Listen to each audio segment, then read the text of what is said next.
watching the It's Her Time podcast with Cody and Jess.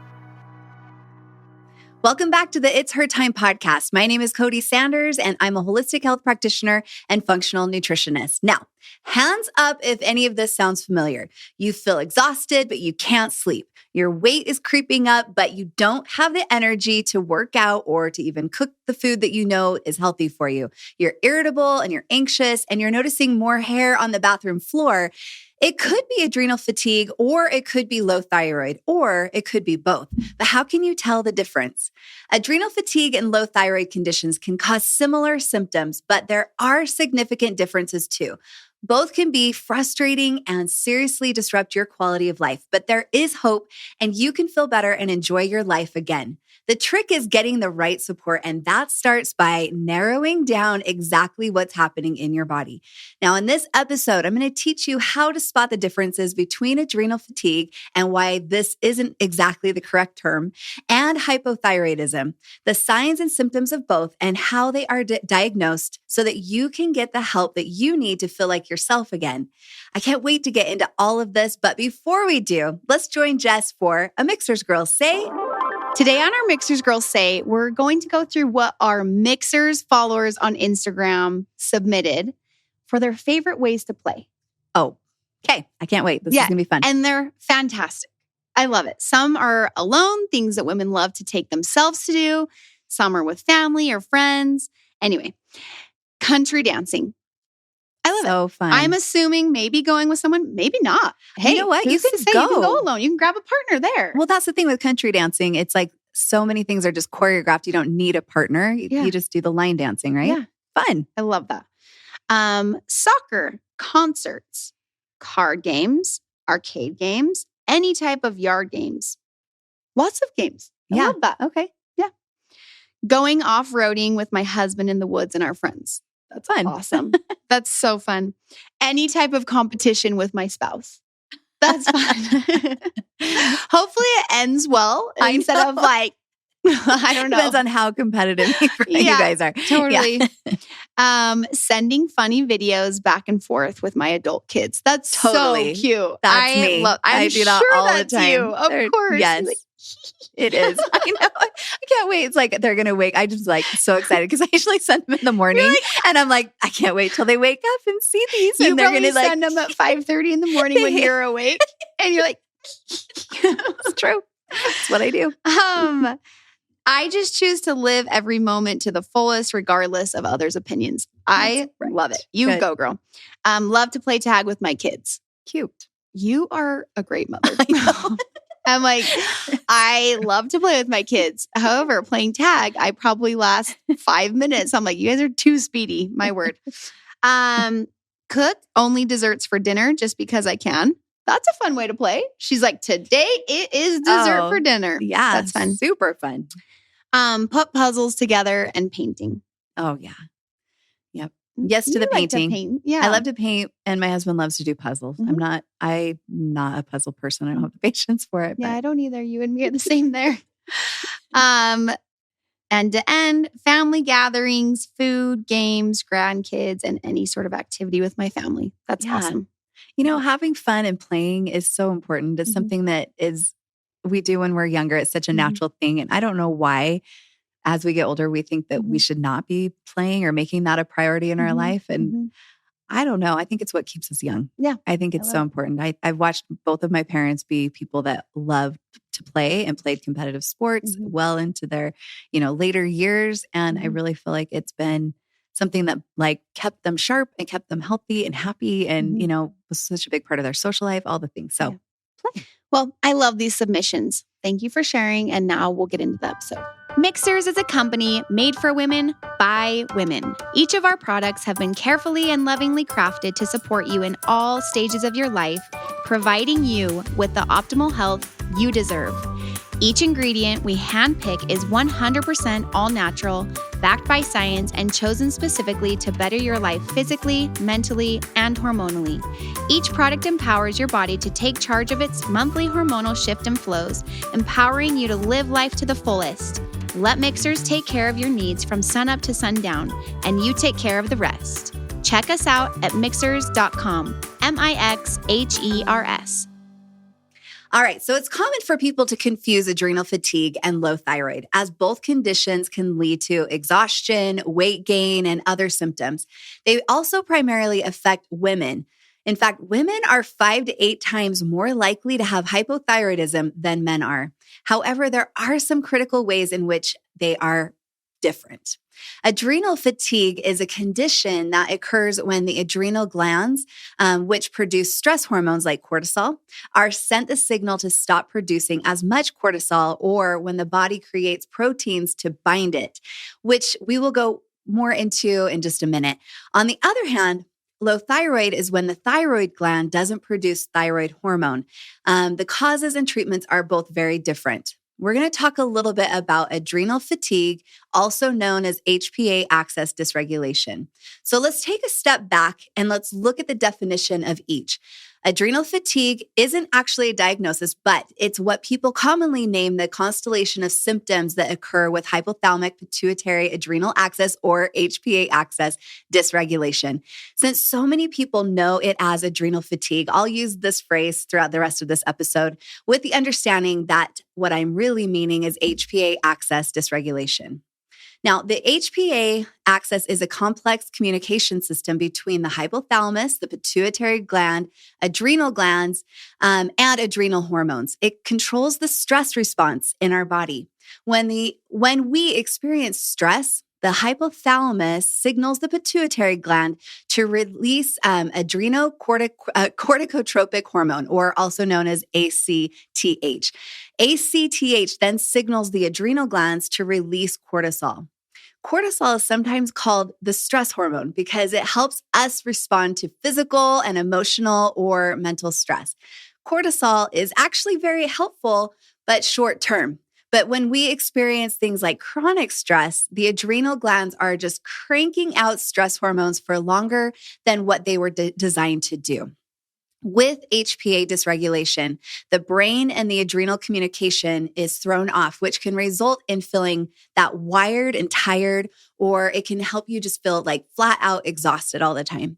Now, in addition, in an attempt to protect the body from the pro-aging effect of cortisol, the body then will produce a binding protein called cortisol binding globulin, or CBG. CBG grabs onto cortisol so that it cannot stimulate the cells in the body. Now let's talk a little bit about low thyroid, also known as hypothyroidism. Now, low thyroid or hypothyroidism also shows up as fatigue, but it's because the thyroid isn't functioning optimally. Your thyroid is like the body's metabolic thermostat, and it controls our metabolism, our weight, and our temperature and heart rate. It also plays a major role in our fertility and our menstrual cycle.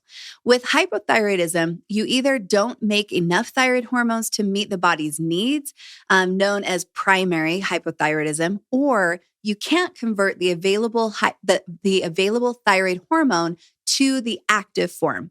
Now, the primary cause of hypothyroidism for most women is a condition called Hashimoto's. In this autoimmune condition, the body mistakenly attacks its own thyroid tissues, but people can have hypothyroid for other reasons, or even subclinical hypothyroidism, which is what it is called when it's in its early form. With subclinical hypothyroidism, most labs technically fall within the normal limits, but you can still have symptoms.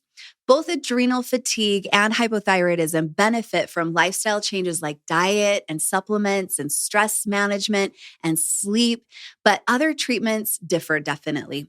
Now, hypothyroidism may require some medication to get the thyroid hormone levels back to normal.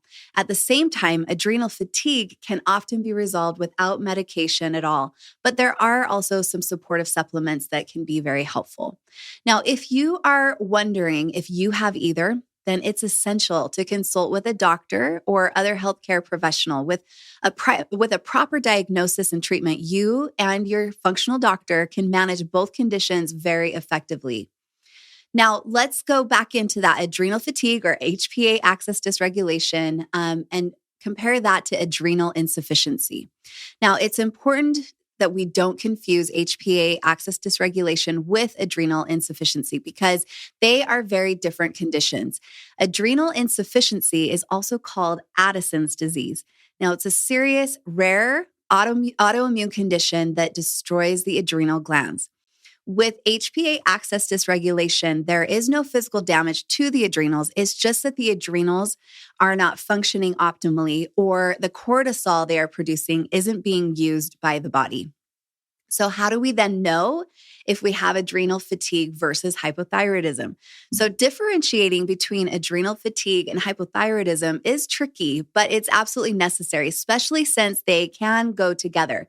Now, like we mentioned, lifestyle habits are essential for both. The treatments, though, differ. So some of the symptoms mirror each other, or it's possible to have both, and they can also be attributed to other conditions, especially in the early stages. So I'm going to share some information that I want you to find helpful, but it shouldn't be used to diagnose yourself. It can be very helpful, though, to guide your conversation with your doctor or your healthcare practitioner. So you may want to write some of these things down. So I'm going to give you a list of some signs and symptoms of adrenal fatigue first, okay? So we've got exhaustion, insomnia, feeling like you can't turn off or unwind, that wired but tired feeling, feeling stressed by everything that comes your way, having a low libido, having irregular menstrual cycles, having PMS or blood sugar dysregulation, experiencing anxiety, suffering from lightheadedness after you stand up. You also may have things like low blood pressure or just a general feeling of overwhelm about everything. You might find it hard to concentrate, so you have poor concentration. And you also might find that it's very difficult to recover from exercise, or just like you can't push yourself, right, enough. Also, another common one is weight loss or weight gain. So something that's changing with your weight that doesn't necessarily make a lot of sense. So I have a lot of women that write into me and ask, are there blood tests that we can take for adrenal fatigue? Now, the short answer is no, but there's not a set test for adrenal fatigue. But if you were coming to me and if I suspected HPA axis dysregulation, and your doctor also agreed that that was a possibility, then what I always want to do is rule out other possibilities like your thyroid first, which we're going to discuss more in a second. So you can test for adrenal function through a urinary or a salivary test. But if I suspect adrenal dysregulation and other conditions have also been ruled out, then I will usually suggest starting with an HPA axis targeted diet, lifestyle, and also start with supplements, just to be able to get things started. Now, if we suspect adrenal insufficiency, a morning ACTH and cortisol test should be ordered, along with a 21 hydroxylase antibodies test in order to understand if this is the cause of your symptoms. Again, this is separate from adrenal fatigue, and it requires working with a provider. But I also love to help you be aware of what to ask for if these options aren't suggested for you, because that happens quite a lot. Okay, so get your pencil and paper out again. These are the signs and symptoms of low thyroid or hypothyroidism. So, okay, some of them are going to be similar, so they might sound familiar to you. So we've got fatigue, you've got weight gain, but constipation, dry skin, feeling cold all the time, especially your hands and feet, anxiety or depression, if you're experiencing very weak nails, or if you have a very low heart rate, if you have high cholesterol, or you start noticing that you have thinning hair, or like the outside part of your eyebrows is starting to thin. A lot of times women say that they have brain fog or even memory issues. They have stiff or even weak muscles and joints. Also, it affects their menstrual cycle. It causes their menstrual cycle to be more irregular, and it also has a huge effect on fertility. So there are some blood tests that you can do for low thyroid and to see how it's functioning. So unlike adrenal fatigue, you can ask for these specific blood tests for hypothyroidism, but sometimes you have to ask for a more extensive panel, because many doctors usually start with thyroid stimulating hormone known as TSH. Now, TSH is made by your pituitary gland, and its job is to stimulate the thyroid to make more thyroid hormone. So if TSH is high, it usually indicates that the thyroid isn't making enough, so it keeps pumping out more to compensate. But a full thyroid panel is what I recommend, and it's going to include these 6 different tests. The first one is the TSH, which is the most common, but also I want you to ask for a total and free T4, also a total and free T3, a reverse T3, an anti-TPO, and an anti-thyroglobulin. These tests are all so important. Testing for all of these, especially thyroid antibodies, gives a more complete picture of what's happening in your body.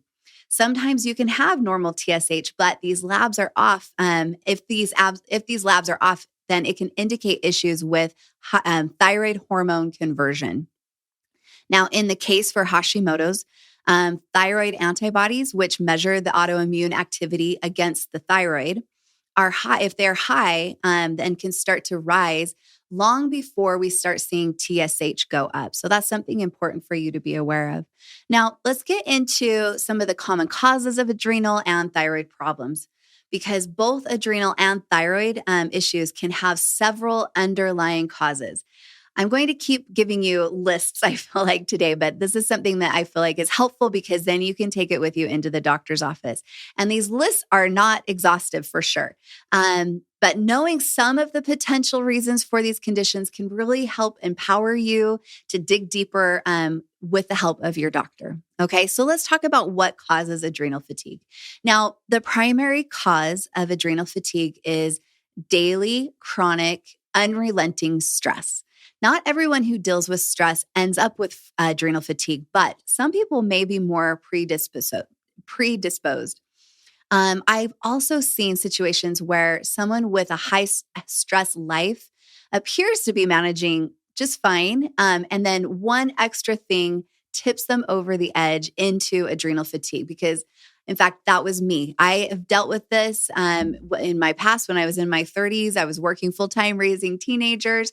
I was diagnosed with Hashimoto's, and then also diagnosed with adrenal fatigue because I was just dealing with stress. Now, if you just saw me and you didn't know anything was going on, you wouldn't know, because I felt like I was handling it very well. And then one day I just crashed and burned. So this is why I love teaching you girls about this. Now, interesting, from what I've seen with myself and then also in my practice, hypothyroidism can predispose you to be more likely to end up with adrenal fatigue, since the underlying cause is autoimmunity. Now, autoimmunity is inflammatory in nature, and cortisol is a key hormone for managing inflammation. And inflammation is a stressor for the HPA system and can lead to symptoms of adrenal fatigue. Another factor, though, that's interesting is gut dysbiosis, which is an imbalance of healthy gut bacteria. And it's very linked to both adrenal fatigue and hypothyroidism. So if you add lifestyle habits like over-exercising, that was me, not eating enough, not sleeping, and overdoing on the caffeine, and what you get is a recipe for burnout. So it's something to be very aware of and be your own best health advocate. Don't let yourself go down that road. All right, let's talk about what causes low thyroid issues. Now, the causes of low thyroid are better understood than HPA axis dysregulation or adrenal fatigue. Now, as I mentioned earlier, Hashimoto's is the most common type of hypothyroidism, and it is caused by an autoimmune response. But other hypothyroid causes include things like surgical removal of the thyroid or a thyroidectomy, radiation exposure as a treatment for hypothyroidism. If you have like an overactive thyroid, exposure to radiation in your environment, like at your job. There's certain medications that can cause this, environmental toxins that can cause this, also can be caused by infections, or if you have too much or too little iodine.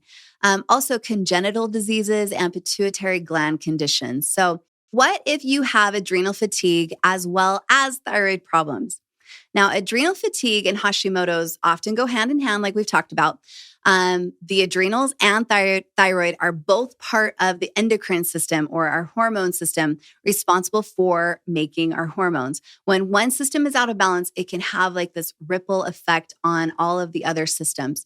So if you think you might have adrenal fatigue and or thyroid issues, I recommend working with a naturopathic doctor or a functional medicine practitioner who can order the appropriate lab tests that we've talked about, and who can help you create a healing protocol that addresses both conditions. Now, a combination of supplements, lifestyle habits, and medications, when necessary, can help get both adrenal and thyroid back on track. So I wanted to go through some of the frequently asked questions that a lot of you girls write in about adrenal fatigue and about low thyroid. So the first question is, how do you reverse adrenal fatigue? Now, I'm not going to be able to answer it. It could be its own podcast episode, but it's absolutely possible to recover from adrenal fatigue. But it can take time and a targeted approach to help address it and help you reverse it. A typical adrenal supportive plan includes giving your body the nutrients that it needs to heal. Nutrient deficiency is a huge issue there. Learning also to manage your stress effectively. That's huge. Making sure that you are practicing proper sleep hygiene. Very important to get the sleep that you need, and avoiding things like caffeine, which is a stimulant, and things like alcohol, because these things can actually make your adrenal fatigue much worse. So there are supplements that you can use to soothe the adrenals and help you sleep. And they are things like, I recommend all the time, Her Time is so very helpful for all of this. They have nutrients that help to nourish your adrenal glands, help your body to better be able to handle stress. And you also can use Her Nightly, which is going to help you be able to get really good, deep, and restorative sleep. Okay, so let's talk now about what's the difference between adrenal fatigue and adrenal insufficiency. Now, adrenal insufficiency, or Addison's disease, is a serious medical condition where the adrenals are damaged and they are unable to function. On the other hand, adrenal fatigue is not an actual medical diagnosis. It's more of a catch-all term that's often used to describe a collection of symptoms that happen when someone is chronically stressed. HPA axis dysregulation is the condition most people are referring to when they say adrenal fatigue. Okay. Another question that I get is, what are early warning signs of thyroid problems? Early warning signs of thyroid problems include the things that we've kind of mentioned: the brain fog, the fatigue, the weight gain, dry skin, hair loss, the thinning eyebrows, the feeling cold all the time, and constipation. So if you have any of these symptoms, then I definitely recommend working with a healthcare practitioner to get those thyroid lab tests done that we've mentioned. Testing without guessing is like a huge help for all of us. So we might as well take advantage of that. Now, another question that I had sent in was, do thyroid problems always show up in blood tests? And I think this was such a great question. So thanks for sending it in. No, not always. It's actually possible to have subclinical hypothyroidism, which means that your thyroid hormone levels are normal, but you still have symptoms. Also, some of the more basic thyroid panels don't include all of the thyroid measures. So it's possible to have an imbalance even if your levels look normal. This is why it's so important to work with a practitioner who can order the appropriate tests and also take your symptoms into account when making a proper diagnosis. Now, what does thyroid fatigue feel like? I mean, let me tell you, fatigue is one of the most common symptoms of adrenal fatigue and low thyroid. Thyroid fatigue is described as feeling exhausted all the time, even after you've had a really good night's sleep. It can actually also include things like brain fog and difficulty concentrating, and that feeling cold all the time is very common. I call it the bone tiredness. That's what it feels like for me.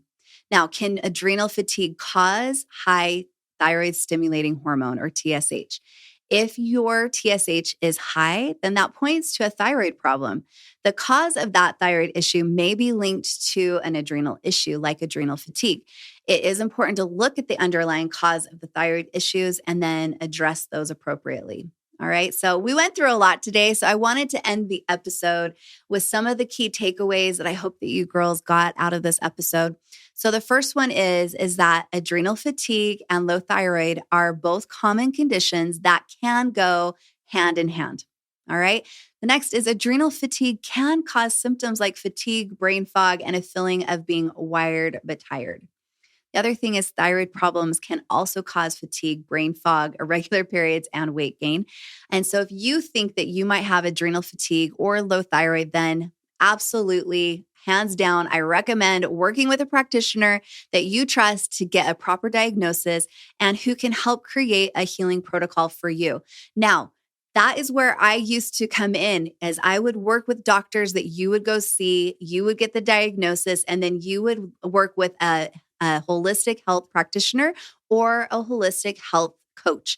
And we have been trained to be able to understand what these conditions are and how we can address them through nutrition and through lifestyle strategies. So I also recommend finding somebody who has this certification and this expertise to help guide you through this. You're going to see better results and you're going to be able to get through this feeling like you're not so all alone. So I hope this episode was super helpful for you. I know this is very common. Both of these conditions are very common. We live in a very stressed out society and we deal with a lot of chronic stress. And so it's something that we need to be aware of. And if we can be aware and understand what the difference is between some of these conditions and what some of these symptoms are, then we are going to feel more empowered when we go and work with our healthcare provider to ask the right questions and be able to get the right tests ordered so that we can be our own best health advocates. Thank you so much for tuning in. Again, I always love having you here, and I love the conversation that continues on over at our Mixers Girls community. If you want to join the Mixers Girl community, you want to download our app. It's our Mixers app, and I've got it linked in the show notes. And you can see and participate in the conversation there, or you can go to our website at www.mixers.com. That's MIXHERS.com, and just go to community, and you can join the conversation there as well. Thank you so much to those of you who have subscribed to this podcast, either on YouTube or on your favorite podcast platform. It means a lot to us. Our community keeps growing. It's really exciting. And this allows us to be able to invite incredible guests that can come on and share their expertise with us. We have a lot of fun episodes that are coming up in the next couple weeks. Can't wait for you girls to tune into those as well. So make sure that you subscribe so that you don't miss any of these episodes.